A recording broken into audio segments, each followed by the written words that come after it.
Waiting. We'll start here shortly. There we go.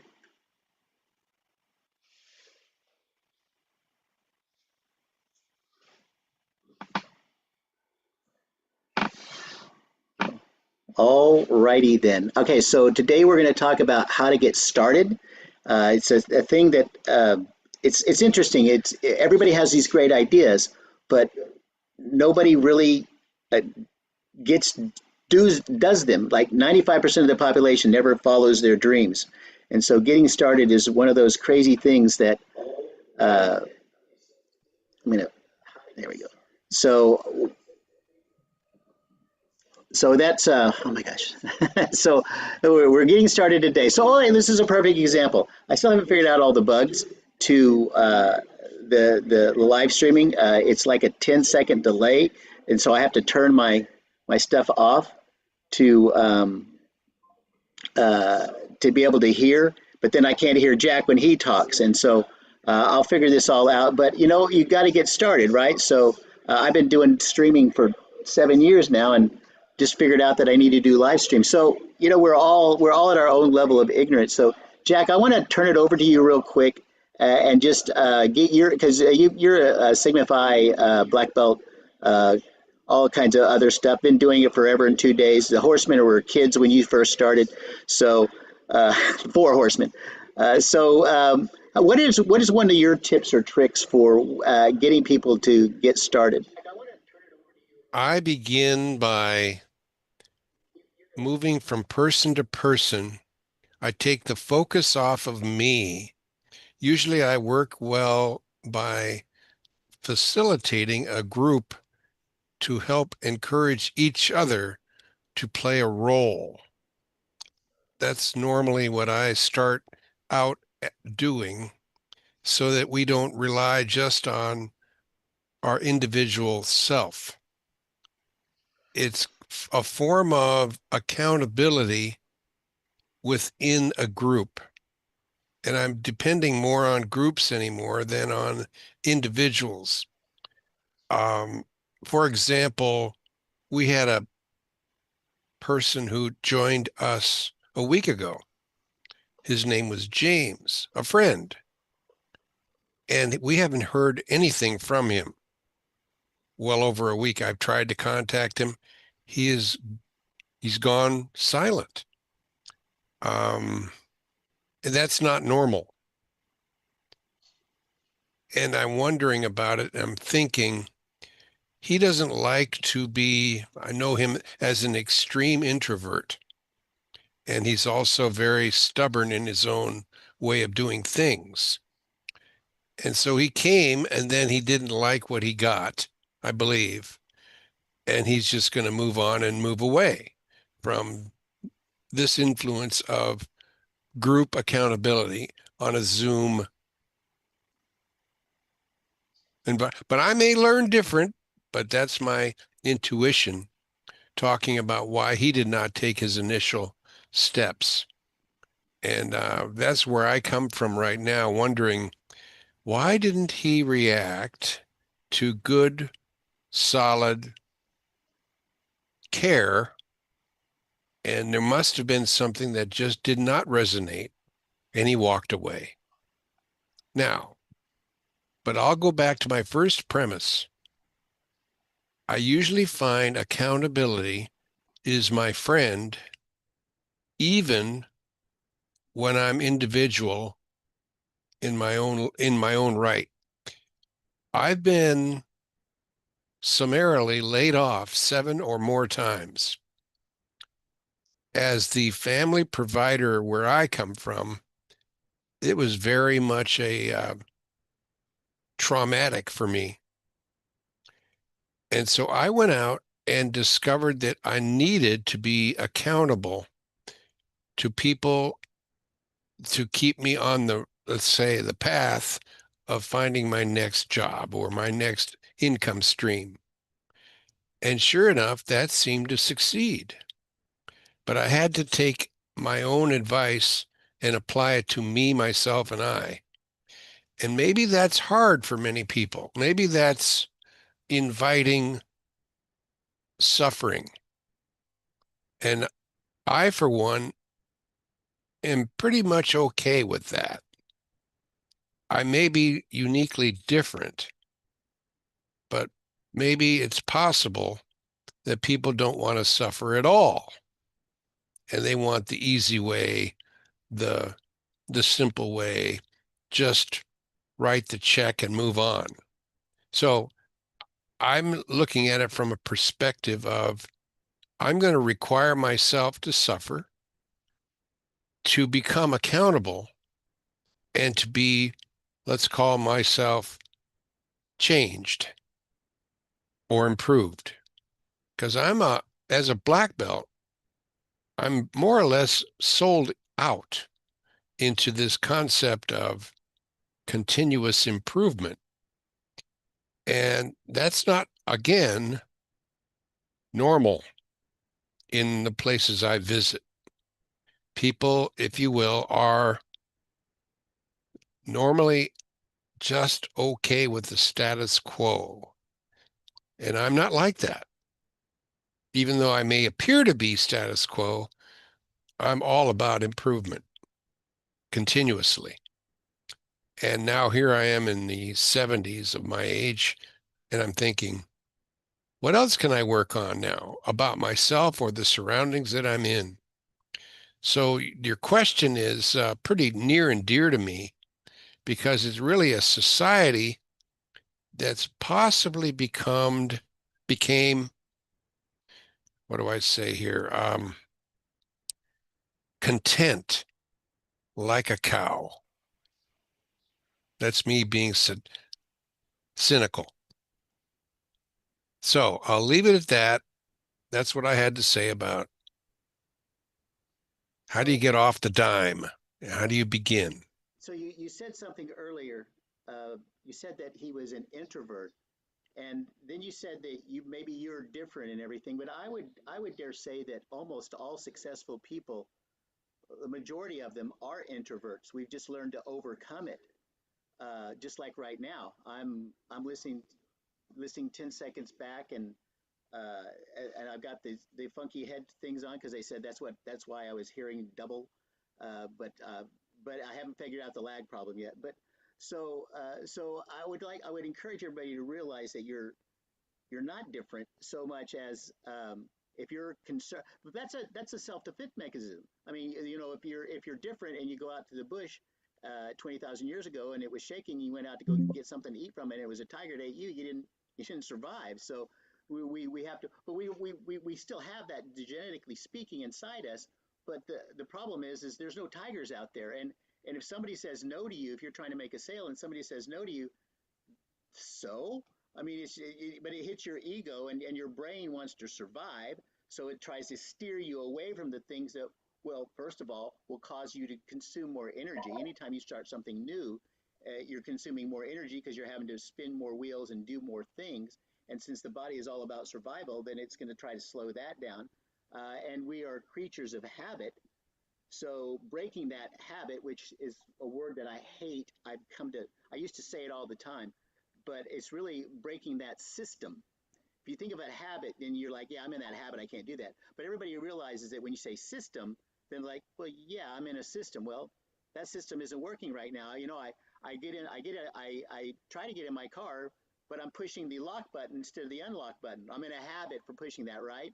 So, but that's the wrong system, right? So if the system is unlock button, then I get in and I start the button and it won't go. And I'm like, I know this is the button, but I'm in the wrong system. I got to put my seatbelt on first before it says, or that's actually to put it in drive. Actually, is how it works. But you can see that our systems are faulty sometimes, and getting and first of all realizing that we're in a faulty system is sometimes it's our ego. It's like, I know for a fact that if something breaks in the house, I'll call somebody because I am not a handyman. My wife can probably fix it way better than I can, but she's a handy woman. I'm not, and that's is that bad? No, it's just who I am, right? And you have to accept Yeah. that. So your friend, and I think I know who we're talking about. Um, yeah, we have the ability. That's the thing. We have the ability to help people, and that's what kills me. because I see people and Are you hearing him clearly? I'm not hearing you as Your clearly, Stephen. your volume, Stephen, is very low coming across my earphones. okay, Sorry. um, let me get into audio settings and let me just, how's this? No better.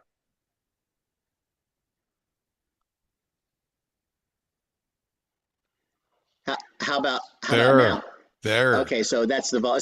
So there it is. See, so I didn't even read it. I just saw volume. It said output, but it's actually the input button that I needed to do. So again, there it is, right? So I'm not a yeah. Okay, so I can turn it up higher if it needs to be, but No, that's perfect. okay, Mary, 60% is perfect. is that okay? Mary? Oh, you know what? And that output, I bet if I turn the output down, I won't hear myself. She's she's on mute. Mary. That's much better, thank you. Because Okay. I could barely hear what he was saying. Right, right. Okay, good. There we go. Okay, so the output is you guys, the input is me. Makes sense. And now that I've turned the output down for you guys, I don't have to hear myself talking as loud as it was. So So the phrase that comes to mind on your last point is that you can lead a horse to the water, but he doesn't choose to drink. yeah, That this old is this is phrase. always my big problem is getting people to getting focused. This is a funny thing. Everybody always says they need to get more focused. No, you don't. You need to get focused on the right thing. You're focused on the wrong thing. So it's not that you need more focus. It's just that you need to you need to get that focus there, and then take the action on the right focus. Because if you're wanting a pool and you're pouring cement and you haven't dug a hole yet, it doesn't really matter. You're focused on the wrong thing. Right. Hey, Alicia. Hey, Where are you now? At home? no, I'm still at work. Okay. It's lunchtime. Yeah. So yeah, taking action is the hardest thing. Now I have a system for index cards. So reason people don't take action, in my opinion, is they have too much up here, right? We have, we go through old school says 60,000 thoughts a day. And so when we start thinking about all the things we can do, part of that 60,000 gets in there and we get overloaded with it. So my index cards is a really cool concept. It's the same one everybody hears except for a little twist at the end. So you get an index card and you start writing down all the things. We're just going to talk about business. You write down all the things that you need to do to have a successful business this year, or job or career or whatever. And what first of all that does is that mind dumps everything. So now if you don't have to think about it, and it has to be on index cards. It doesn't work if you're on your tablet or on your phone because that's in cyberspace. You need it. You need a physical thing for this to happen. It works just 10 times better. So you get all that mind dump. So now you don't have to think about it. And then you're like, yeah, I wonder if I said I needed to hire a manager. You can look through the, oh yeah, I did right there. And the tactile skills will actually help you remember it better. So it's just another learning curve. So, and so then you get that, and then what you do is that I do this on Fridays. I get them all out, and I say, okay, next week, and you've got the don't need to do right now pile. You've got the I really need to do this right now pile, and then you have the holy cow, I've got to do this right now pile. And so this is the funny part. So, and it's everybody's like, yeah, I understand, but we haven't got there yet. So what you do is you go through all those index cards and you put them in piles. And if you have more than three holy cows, you really even one, but three, we take all those other index cards and we put them in a drawer and we don't look at them till next Friday, no matter what. It's the first thing. Second thing is then you go through, let's say you have 10 holy cows. The problem why people fail is because they have 10 holy cows and they think they have to do them all. And so let's just say you got 9 of them done. 9 out of 10. What you're going to do is you're going to look at that, well, I didn't do that one, I'm a failure. And so that self-defeating problem. So what I say is reverse it. Just pick one. Just pick one for the whole week. And let's just say you do, and you do it in 10 minutes. You're done for the week. No, I want to go in there and get more. No, because see what's going to happen is you're going to keep going and then you're going to fail because you're not going to be able to do them all. And this is where I differ. It's like, okay, but they're like, yeah, but I got a business to run. Let me ask you a question. And most people can't get past three. What what did you do last year, a year from now, last year that was increase your business? What are the three things that you did? Most people can't get three. Nobody gets to five. And so if you're doing one a week, that's 52. Now, of course, I'm the TMV guy, I take more vacations. So, you got to have at least 2 weeks of vacation, I think more, but 2 weeks of vacation. So there's 50 things that directly result in you having a better business every week. 50 of those, where would you be right now if you'd have started that last year? Everybody says, oh, I'd have more money you could shake a stick at, right? Or I'd be more successful, or I'd have a better relationship or whatever, right? So that's how I look at it. Now the trick is to get somebody to actually do the index cards, right? And that's therein lies. How do we get somebody? So it's just one of those questions that. Okay, here's my take. When I worked in the big corporation and I was surrounded by people just like me who were overwhelmed and couldn't get out of their own way because there were so many pressing volumes of things to do. And it was apparent to everybody around us, and we were all in this woe is me state. And I went and I read a very interesting article about how to solve that. And I'm going to share that with you. And I applied this, I acted on it myself. And when it worked for me, I went, oh my, that's a magical strategy. And here it is in summary form. Let's say you have a whiteboard in your vicinity. And let's say you have Post-it notes at your desk. And on your whiteboard, you create 3 columns. The column on the far left is done. Everything in that column is something that you've accomplished. We call those done. The column in the middle is called doing. So there's that. And then the right column on the very far right is to be done.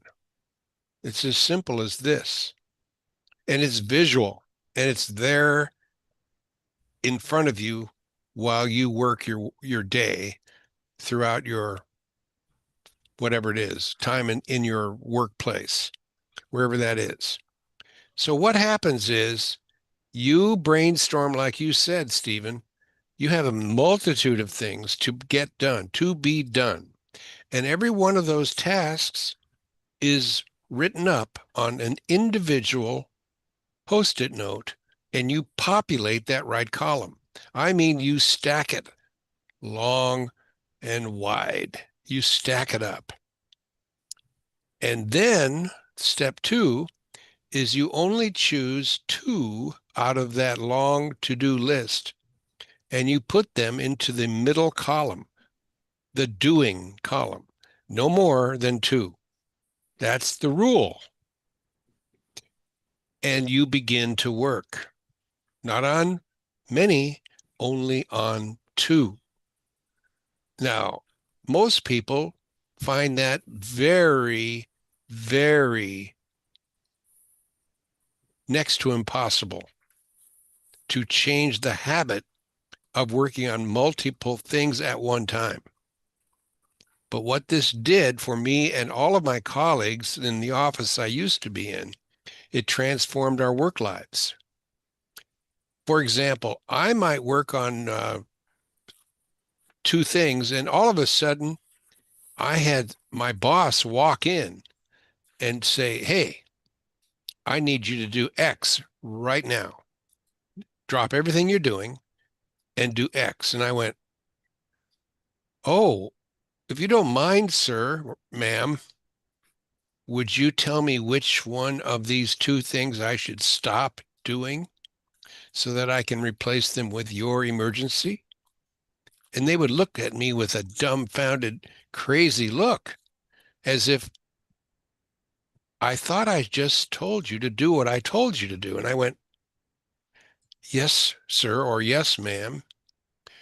I have to replace your emergency with one of these two important things.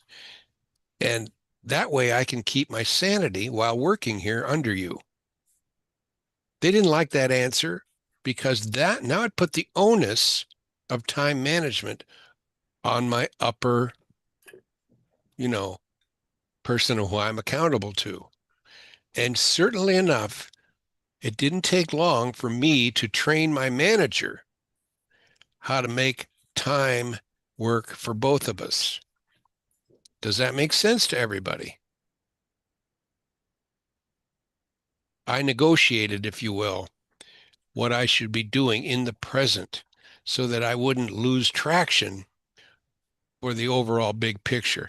Now, eventually, I put a great deal of things into the done left column, which is like very, Absolutely. it just became marvelous because it just stacked and stacked and stacked, and my productivity went up. Now, it wasn't just me, it was everybody around me that performed this little tactical method of doing something because we were overwhelmed with the multitasking theory. It truly is not true. It doesn't work. You can only do one thing at one time with your human brain. Now, I know Alicia's pretty good in this regard, but I think that she's learned it too. She can take a focus. Alicia, are you there? I'm here. Can And, you hear and me? yeah, I can. And I know that you've tried certain things to remain focused on where you are in the present and getting things done according to what objectives your hierarchy has given you.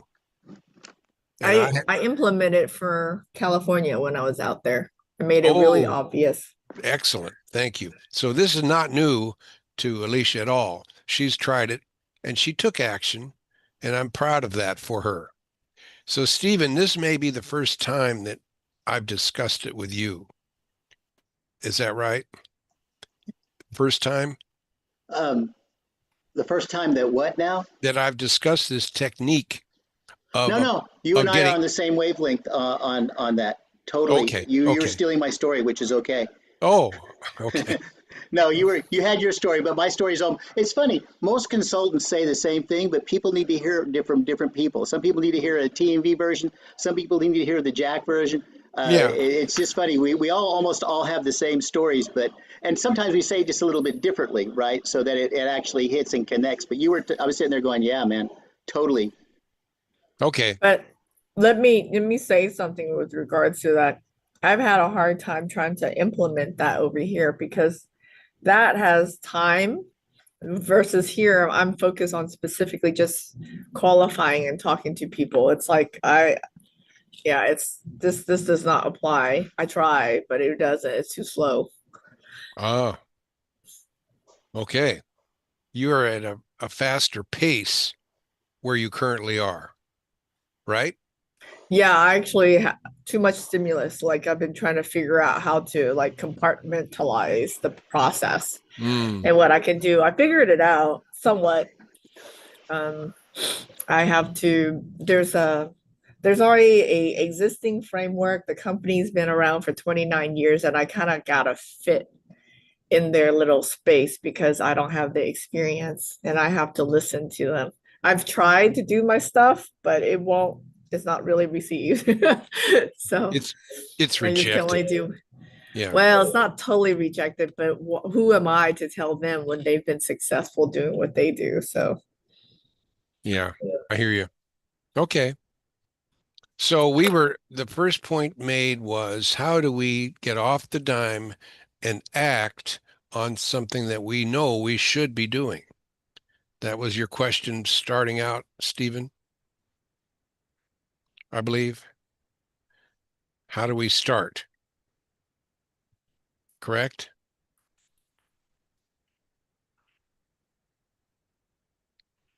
Yes, Stephen, did you hear me? Are you Oh, still? something's Hello? wrong. Oh, there's something wrong with his audio. He hears us, but He can't hear. Yeah, we yeah, can't. absolutely. Oh, there you go. Okay. Okay, you're back. Yeah, I'm playing with the while I'm listening to you guys. I'm playing with the controls, trying to figure out how to stop the reverb.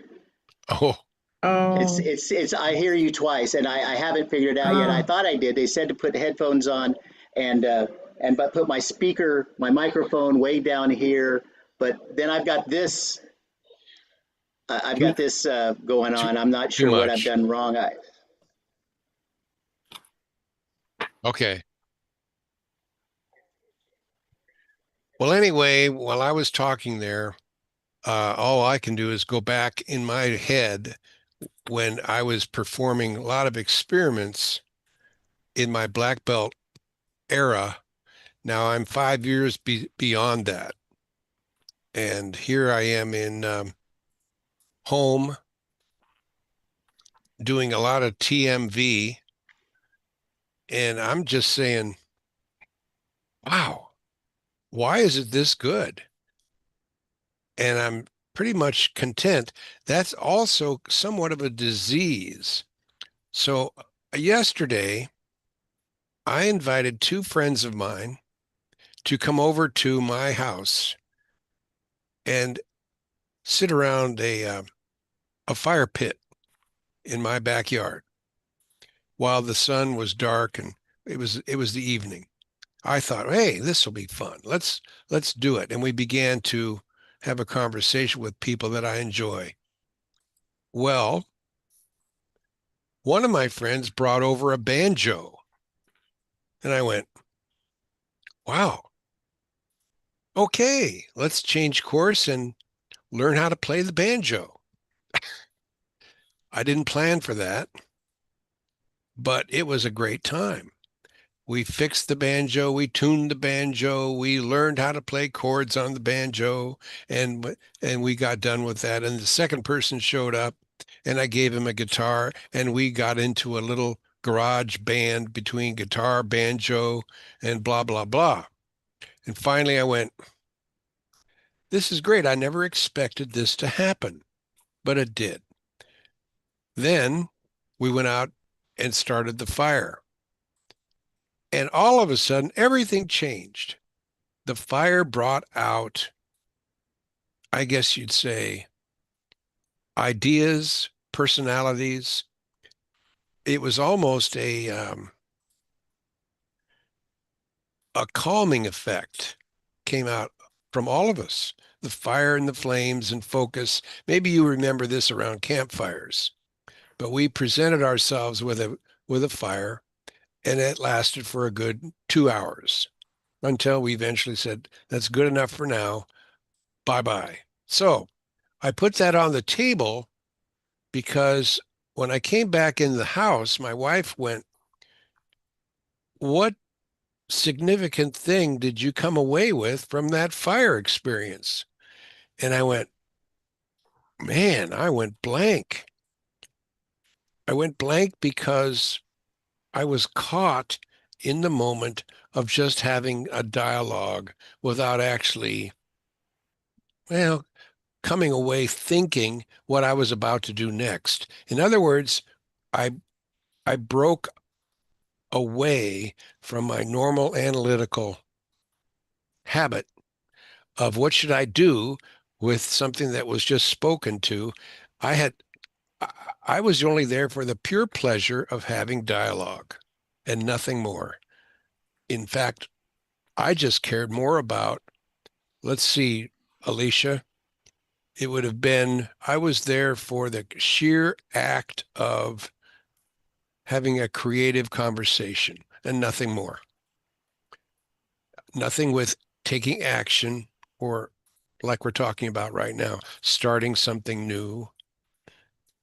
Something new was just simply being there and having a nice discussion among friends. That's it. mm. Nothing else. We have dinners like that, don't we, Stephen? Do you invite people over and you have discussions and You don't really have an agenda, do you? Alicia? For me, it's been a while since I've had people over. Okay, fine. Okay, so here's we're in the process of doing that. Like I said, I'm a introvert at heart, but we're starting to have parties and stuff, and that's one of the things that we're doing.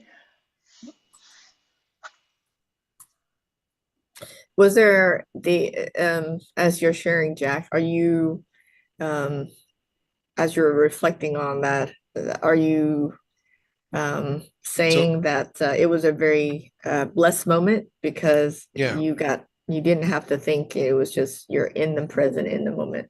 in the present, in the moment, and these two characters who I value were becoming, I'll call them, a relationship was enhanced.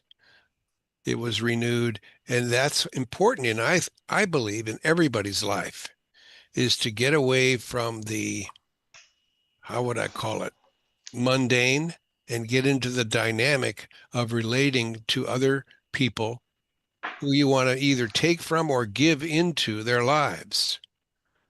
And that's called community, I believe. And I really value that, truly. And I'm not, well, stuck in my own little purposeful world. I'm really laying it out there. For example, we said, what would happen if you came across a person next door to you who had recently become a widow? What would you do? What would be your first thing that you would do because this neighbor had just become a widow? Oh, I know what I do. Okay, what would you do? Well, I'd just be present to see if there's anything I could do to help because I know they're going through the grieving process. Okay, I just extend myself, hands, arms, hugs, whatever. okay, good. Um, this morning, we got a text from a friend of my wife whose husband died overnight last night, Mm. and she was his caretaker. He was really in bad health and had come home from the hospital, and he died at home now as a result of many things. And he was much younger than me. And so it was a kind of a sad moment. And I asked my wife, what are you going to do next? And she said, I'm going to do nothing until my friend says, come on, initiates. And I went, that's not me. But I didn't tell her that. I shut my mouth. That would not be me. I would show up on their front porch and almost, I guess, enter in to a real rough moment because that was a friend who I know was in grief from her husband dying. So I use that as an example of how do you be the community when it's in your near, within the people that you know and you're familiar with, your friends and so forth. How do you be that community? What is your method of relating? How do you go about it? Do you wait and ask for them? Do you wait and expect them to invite you in, or do you take action? Have we ever heard back if they want to still interview Ozzy for those other, if there's.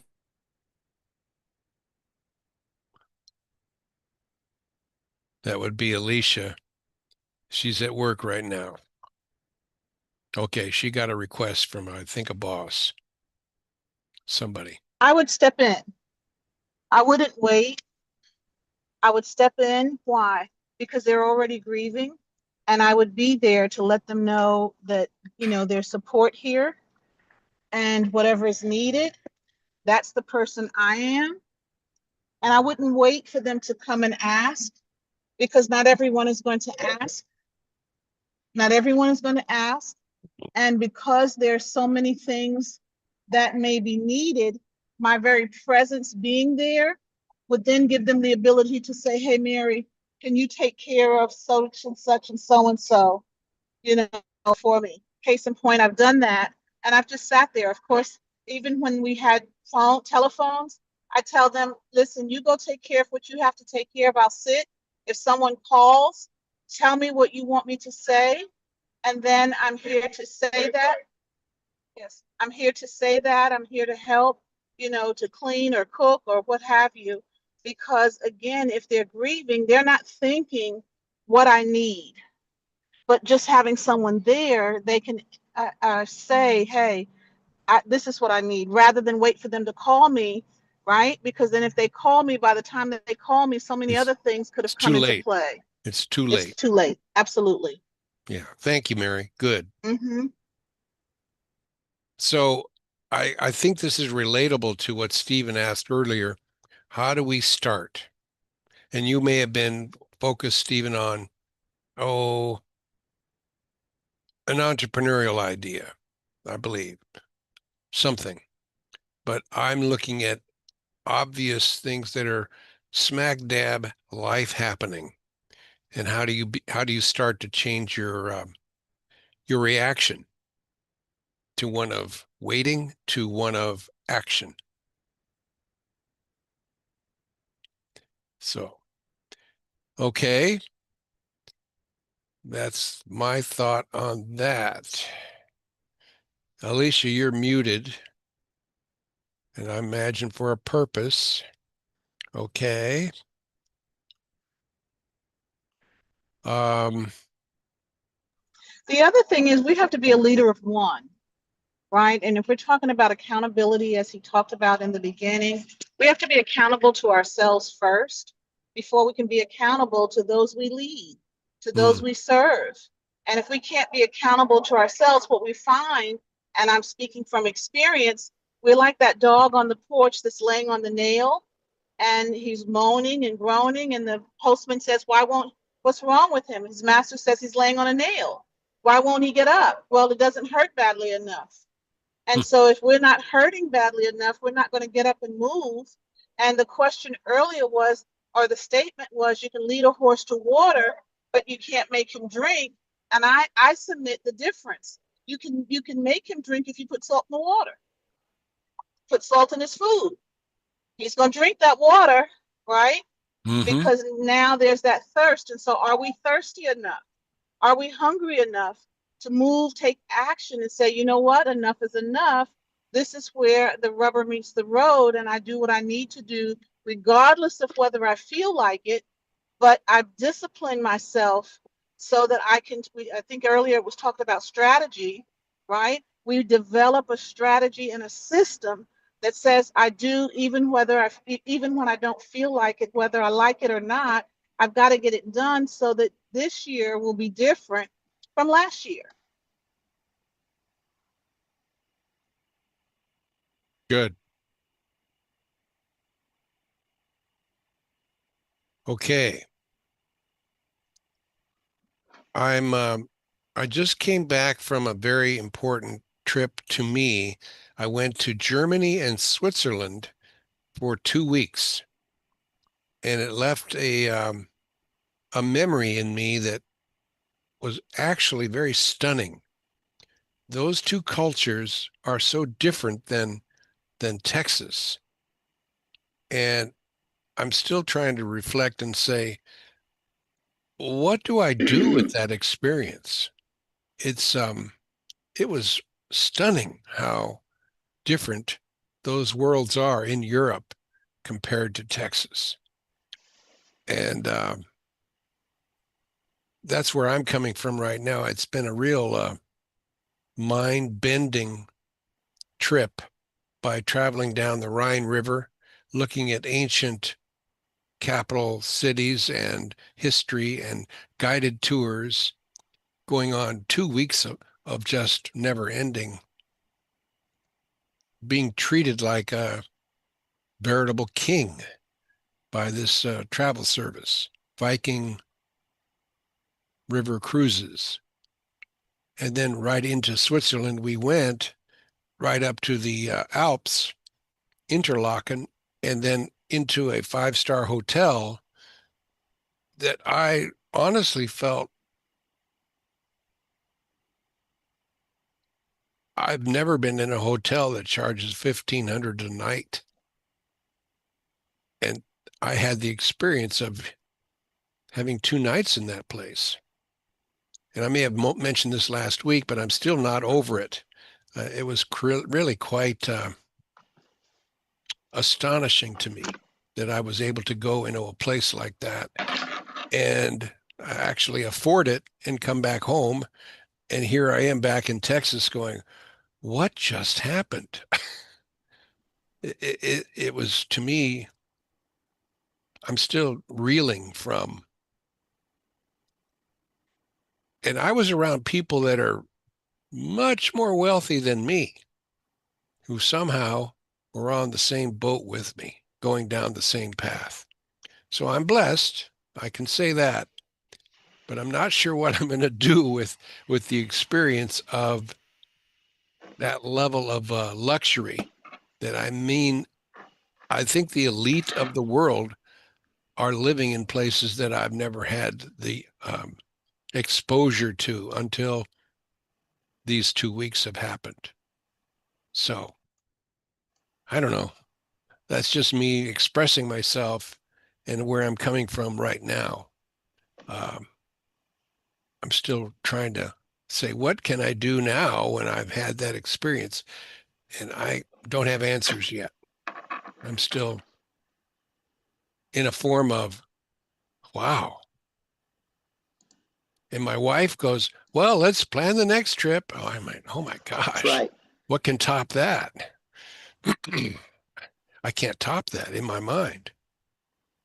So she says, oh no, we're going to go this place and that place. And I go, oh my gosh, could there be anything better? And I guess we'll have to find out.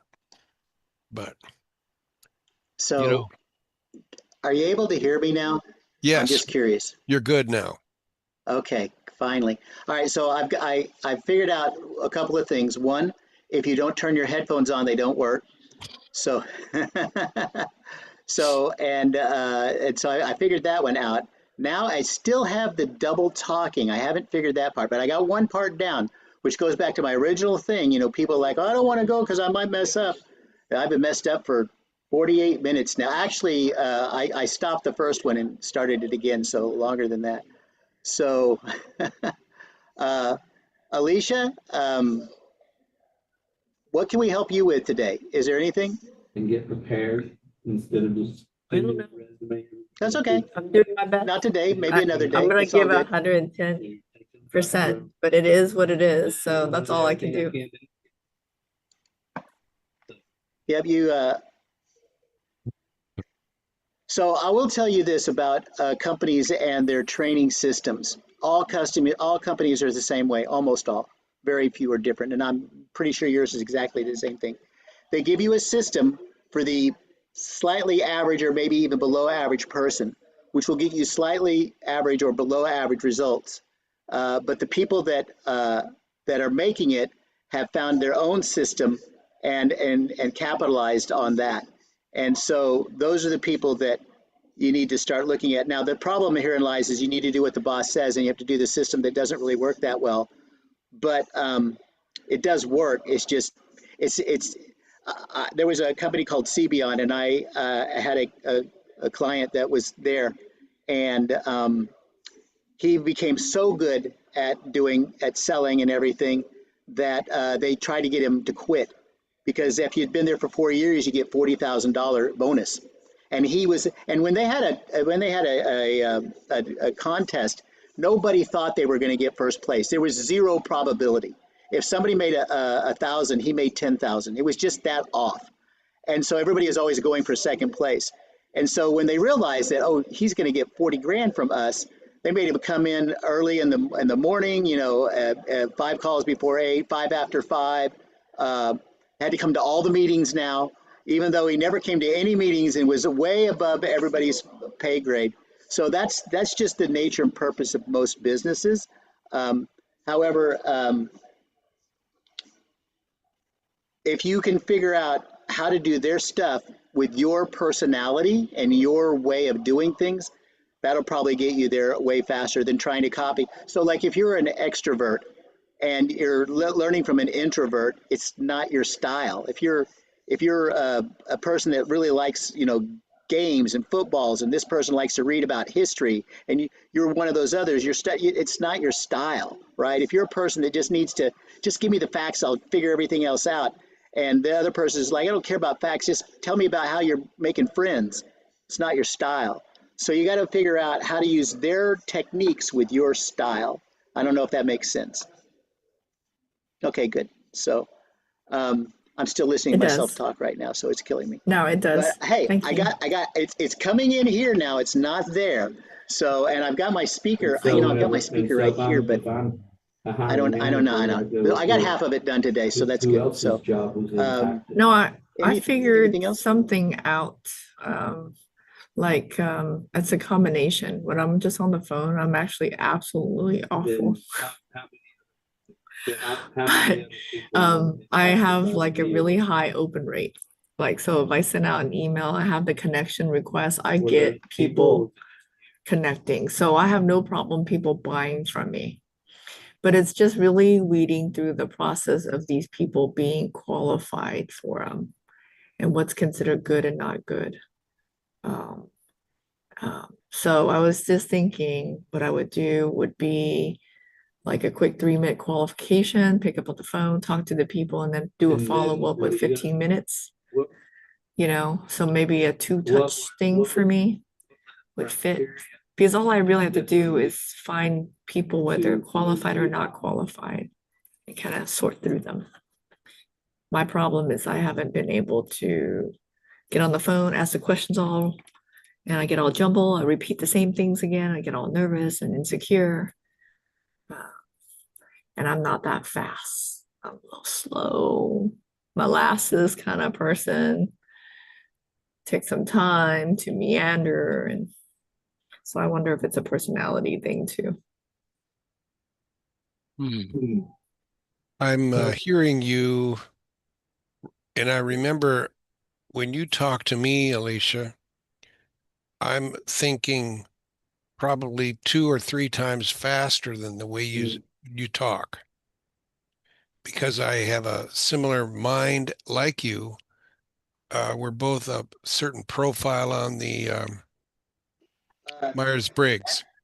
Anyway, I understand how you are, and I have patience more so than maybe most people around you.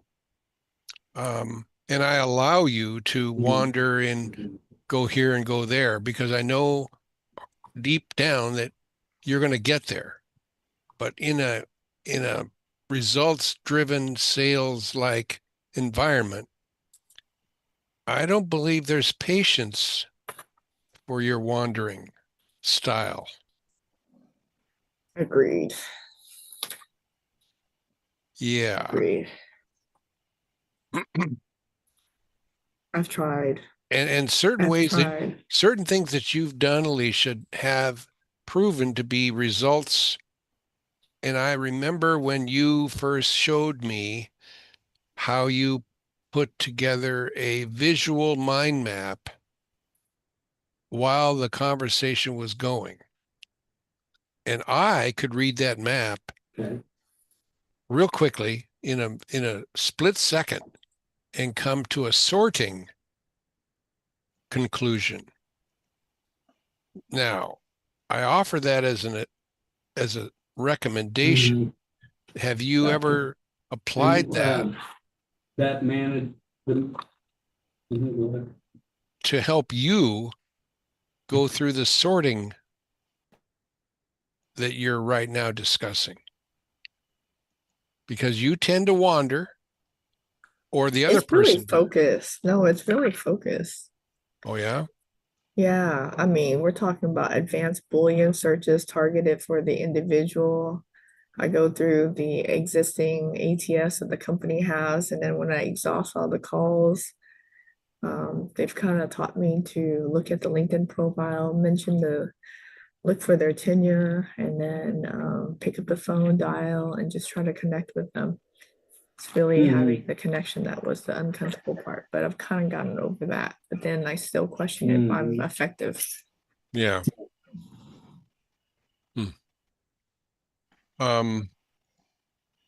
So it's uncomfortable because that's not, again, Stephen says it's not your style. Your style is not in that zone of picking up the phone and just chatting away. You're there with a purpose in mind to fill the needs that are listed by the client company. And to get there and go straight from A to B is not your form or your style. You can't be that direct. Is that correct? Yeah. Um, so are you able to hear me? Yeah. Okay. So PDR, practice drilling rehearse. You said it makes you feel uncomfortable. It makes you feel uncomfortable because it's not you, but you can still. So so I did not say you stole the money. I did not say you stole the money. I did not say you stole the money. I did not say you stole the money. I did not say you stole the money. So see, so but I can say that because I practiced that many times. Now, if I hadn't, I'd be like, okay, what's that sentence? I did not say. But see, and so you're with your engineering degree. You're highly intelligent. There's not a doubt in the world. But you're not highly skilled at this new skill because you haven't PDR'd, practiced, drilled, and rehearsed it enough. Um, so don't feel. What I'm saying is, don't feel bad about not being good at it. You shouldn't be good at it. You haven't practiced it. I mean, it's like I'm going to put you in. Maybe you can, but put me in a mechanic shop and tell me to go get a 3/4 socket wrench. I'm going to be like, most of those guys they go, that's a 3/4. How can you tell? Because it says right there. But should know, right? When I worked for, I was in a car dealership, and one of the guys was like, he's telling me about the quarter, 3/4, and full ton pickups, and I'm looking at him, and I'm like, dude, how can you even tell just by looking at him? He goes, the quarter is got 2,500. It was a Chevy, 2,500. I'm like, okay, what about the others? He goes, it's 2,500, and so the 3,500 is a full ton. So I got it right. But see, I was completely oblivious to this. What's a Powertran? Had to have a guy take up the car all the way up and says, dude, you're serious? You're selling warranties and you don't know? No, I don't. That's a Powertran, right? Because I wasn't, but then I became the #1 rep they had, right? Because I did things and I did it over, and then you got to make your life very boring. I only said the same thing every time to every customer, right? It didn't vary, right? And I can remember one time where I was selling to the wife because she was amiable, and the guy was a pragmatic. And after about 10 minutes, he goes, dude, I just need to know what the bottom line is. What are my options? Okay, got to stop selling to the wife. I could just keep selling to the wife, but no, I said, okay, well, here's your option. Boom, boom, boom, boom. Turned to his wife. He says, I like this one. What do you think? She says, yeah, that's a good idea. Boom. So, but that comes from experience, right? And that's because I practiced, drilled, and rehearsed, and I knew because of all the years before reading personality styles. And so you need to take the things that you are good at and start piling them on to this and say, this is what I'm good at. This is how I'm going to do it, right? That's all I got to say, and it's 12:59, so we have 1 minute because I start on time, I end on time. What are your next steps to go forward, Alicia? What are you going to do now? Firm believer in being absolutely All the contacts and the calls and the sources. Right now, one of my biggest problem is I don't know why the Microsoft Authenticator is keeping me from the different layers, the booking tools, the InRecruiter tools, verification. So it really only works like on my laptop. in the computer here at most. Even right now, it's not working. And so I'm trying to do things to where it's really just on the phone call. I practiced my script this weekend on the different variations of calls. And so I'm trying to execute on putting everything together. But yeah, if it doesn't work out, it doesn't work out. I'm totally okay with it, but I'm gonna give it 100, If it's you a know. manager, I'm You know how I fine. am. I can't just let it go. You're telling me Tell them right that now I'm that not- you're having technical issues with your computer. It doesn't work, the software. Here's some things. that- Well, but they require 9 to 6 physically here. I can do what I can do here. Uh-huh. Anything I've been trying to do extra outside, Oh, but that doesn't- hasn't helped. It's, Uh-uh. I see. Okay. All I've been able to do is just hit the connect button and people have been accepting me. And so because of that, I'm actually, I think I've gained about 500 or 600 people doing this job with, I only did it for like a few squirts here and there. So I'm almost at 10,000 because of this job. I went from like 9,000. And I'm going to They had some suggest internal that's good. changes. That's It real is, it good. is, like I told you, I have a connection, no problem, and then Yeah. open rates and all that stuff. So when I do look at the data, it's good, but me performing the calls and qualifying and submitting, that's bad. The closing portion. What Right. my question to you would be this: what are they saying that you should do differently to get a better result? They just had some Yeah, what's their internal feedback? position I'm affected by it. I just have to ask the sequence of questions to qualify the people. I just get uncomfortable. That's it? I have to overcome myself. Okay, hang on a second. So, Alicia, are you really good at connecting? I got to ask this question. I am. Are you really I good at am. connecting with people and getting them to say, yeah, sounds like something that I'm interested in? Yes or no? Yes, Okay, stop. but not on the Then phone. What you Not on the need, phone. what you need is a closer.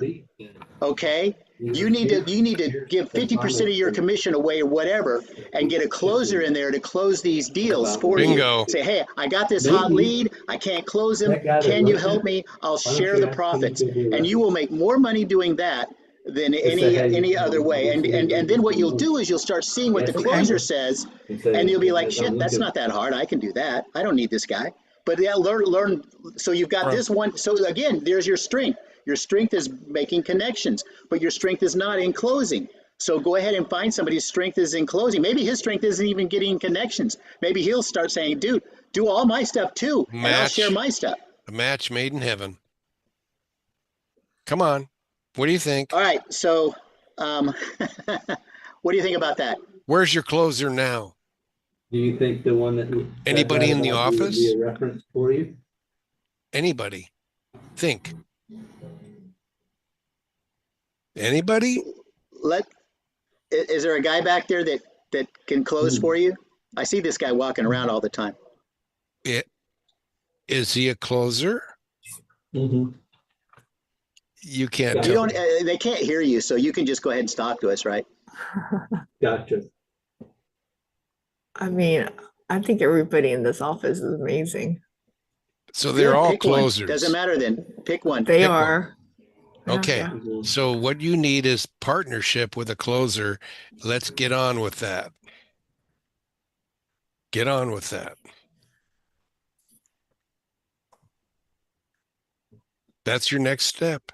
There you So then go. that's how I would handle that question. And I would say I have multiple This references. out. then pick one. It doesn't pick matter. one that Or is- ask that do ask them. this, Say, hey, can somebody Have help the me close these senior deals? layout of this, and this.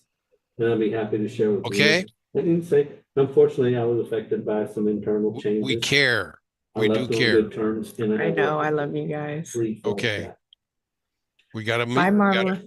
All right. So I've come up with a thing on everything. I've got a thing on. So this one is less grind, more growth. That's what this show is about. Less grind, more growth. So there you go. There's how to get less grind and more growth right there. Okay. All right. So here I go. I'm closing it out. Good luck, of course. Laboring under correct knowledge. I'm Stephen Beaver, your TMV Visionary Strategist. what you'll- TMV, baby. Take more vacations. That's how we Bye. spell your success. You all have a happy and successful So day. right now, Bye for now. Good Good job, everyone. Hard about getting into Broadcom, and their main chips are in high speed